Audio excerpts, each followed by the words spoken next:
The Kane Stories by Seth Gill. Copyrighted by Seth Gill. Read by Seth Gill. Chapter 3, Part 1. Hashan Rock Telikish. The wind smelled sweet from the blossoms on the forest floor below. Honeysuckle and berries caught the nose as well from the warm breeze weaving its way north. Hashan leaned out from the tree trunk where he clung 100 feet up. Several others leaned out with him to glance around. Up ahead, Lajos turned to shake his head, and they all leaned back in. From his position up against a tree trunk, Hashan eyed the forest floor anxiously. Dark and light green Talikish skin hid him quite effectively against the mossy bark. Nothing below knew he or any of the other Talikish were up there watching and waiting, but he and they could see them. The leaves below lifted and parted so he could track the path their prey was taking well enough. A better view would be more favorable. He so wanted to get in closer, but Lajos held back the call for advance another moment. Lajos nodded at last and signaled for a straight glide of 50 banking right. Hashan considered the orders. That would put them partway up the giant Dioris. Their bark was weak this time of season. He prepared for a deep grab on all fours. Lajos gave the final signal, and their group of 10 Telekish, Hashan included, leaned back in unison and dropped. Hashan smiled. This is what he lived for. Arms out, arm flaps released, he turned, letting the wind catch, and began his glide with the others. Seeing the sharp turn ahead, he brought his legs together and angled his body right. He banked soundlessly around the outcrop of branches, third back from the lead, then quickly flicked his arms up and angled his body left. The sharp turn put them right on target for the large caramel-colored giant deiries ahead.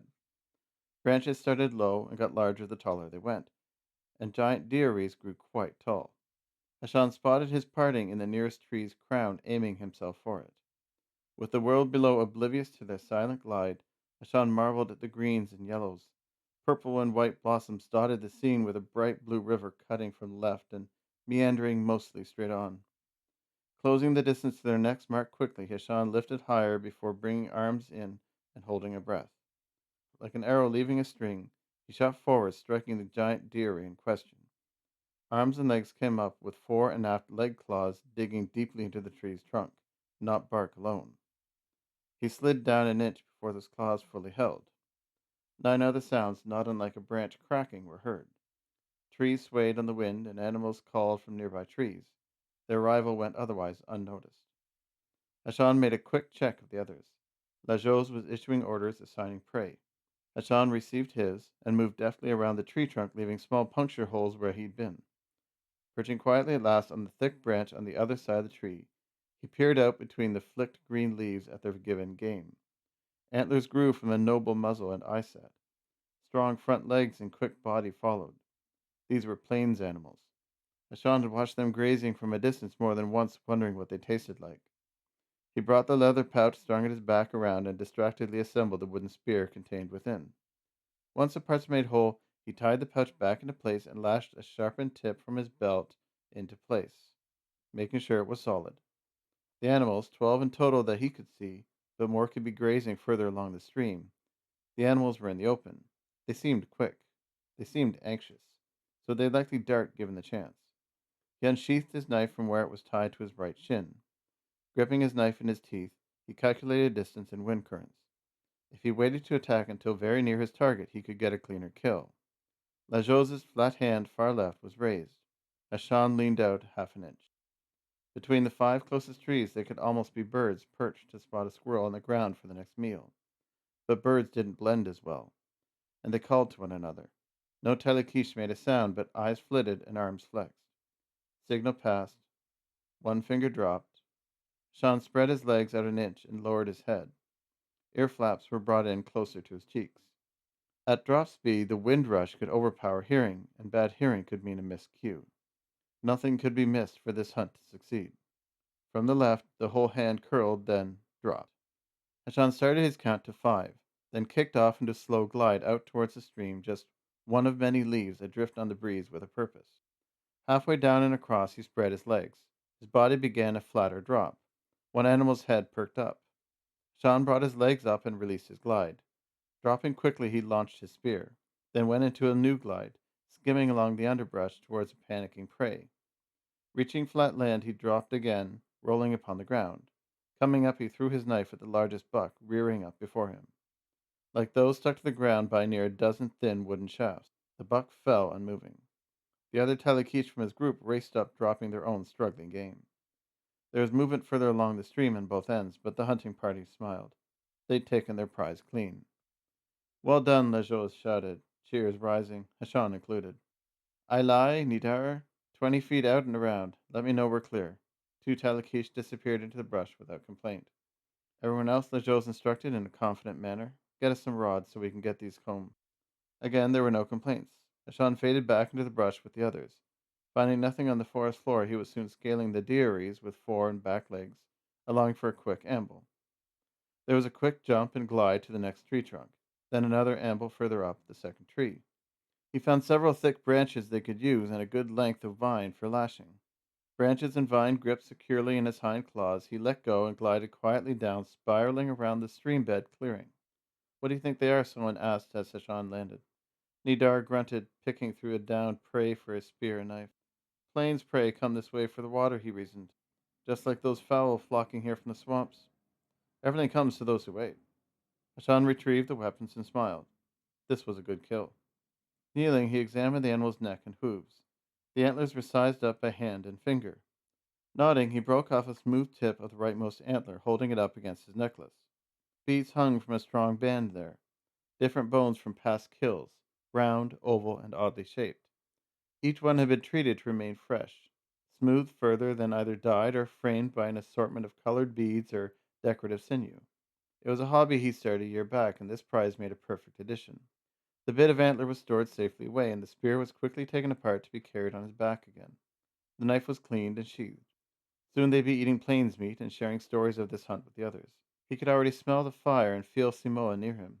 He wondered where she was just then. He wondered if she was thinking of him too. Nice kill, Lejos praised. Hashan nodded. Thanks. I don't know why they didn't let you lead this hunt, Lejos joked. You've more than earned it. Hashan shrugged. One day, he vowed. One day I'll be leading you and telling you when to lean back in. Lejos smiled wide, Hashan laughing. It was a good lead, Hashan conceded. You lead well. That's why they invited you to do it so many times over the rest of us. Lejos shook his head. We should get along, he mumbled. This wind doesn't feel right somehow. Colder than normal, Hashan agreed. Too damp, Lejos rued. The Talakish paused as if to say more, then, choosing to let it go unsaid. Turning back to take in the whole group, Lejos frowned. Lash them up, he urged. Let's get back before whatever brewing hits. The animals were lashed to strong poles they'd gathered. Hoisted up, the 10 started to carry their game through the large fanned leaves and other softer light green foliage around the forest floor. On the way, they stopped so 3 hunters could draw their bows and bring down some fowl they'd found on their way north. The downed birds and larger game were then carried on together, deeper back towards the forest core where the Talakish had dwelled for longer than anyone remembered. Uneven forest floor lifted as fallen trees were crossed. The grade raised and lowered, and streams meandered past. Further in, the forest floor dropped at a steady grade, delving deeper into older growth with its clinging vine, wrapping moss, and more colorful sprouts. Birds sang above, and snakes slithered under brush far right. The smell of damp cold faded with the heat of day, amplified under muggy canopy and layered windbreak. Pausing at one point, they watched young Talakish from afar. Talakish bore their natural green skin from birth. It matched their forest as perfect camouflage to help them hunt and play. Ear flaps and domes were consistent throughout. Their fore and back legs were always strong to a point, too. But the young didn't have as much dexterity in gripping bark and spears, and timing in glides was learned, not inherited. Ashan watched 3 youths leap from a distant tree to glide across to the next. 2 wavered uneasily, but they landed, gripping the bark for dear life, and they slid, but they didn't fall. The third Talakish more flapped than glided, and he careened into the next tree far lower down. His grip missed completely, and he nearly dropped like a log. The adult Talakish that had been shadowing this future hunter caught him in time and helped return him to more solid footing. Lajos slapped one of his hunters on the back. Bring back memories, he joked. Not really, Talakish mused. I caught my first tree. I heard the tree caught you, Hashan countered playfully to a round of laughter. The Talakish glowered back a moment before laughing along, blushing badly. Bark peeled right off, taking you down with it, more like. Hashan almost missed those days. They still had fires and stories and shared times he cherished, and the hunt was constant and challenging. Life was good, and he had Samoa now, but when he'd been young, it had all been simpler. There had only been the leap to the next tree. It had only been one day at a time. Now it was the forest and a lifetime to contemplate. It was a little much at times to balance what all that really meant. They stopped again as the sun was drawing near its horizon. Their birth trees were in sight, but they were tired and needed a break. Hashan climbed the nearest tree to rest along the top branches and gaze upon the skies. And he thought of those early days again, and he closed his eyes, regretting a forgetful mind. Thank you, Inek Tisol, he quickly muttered, eyes closed. Thank you, Contil, Morai, Tositil, and Camille. Thank you for the hunt and its bounty. May we return this life to you in our daily lives for the sun's rise tomorrow. He opened his eyes again and sighed. It had been a few days since he'd prayed. His parents wouldn't be very proud to know that, nor would his grandmother, and she always knew when he was lying. She could tell when he was just thinking of lying and would chastise him before he even opened his mouth to try and get something dishonest past her. He decided to say a second prayer for good measure. Gazing out upon the skies, he found himself furrowing his brow. Three thin lines were painted against the failing blue. He went through his memories of legends ahead, from the brothers Inexisol to the ride of Tossitil and Windglide, whose hooves were as fire. Even in stories he'd grown up hearing about Tossitil, there'd been nothing about lines in the sky. Was this connected to an older legend or a simple coincidence? It was beautiful. Whatever it was, it sparked his mind. Hashan wanted to know more.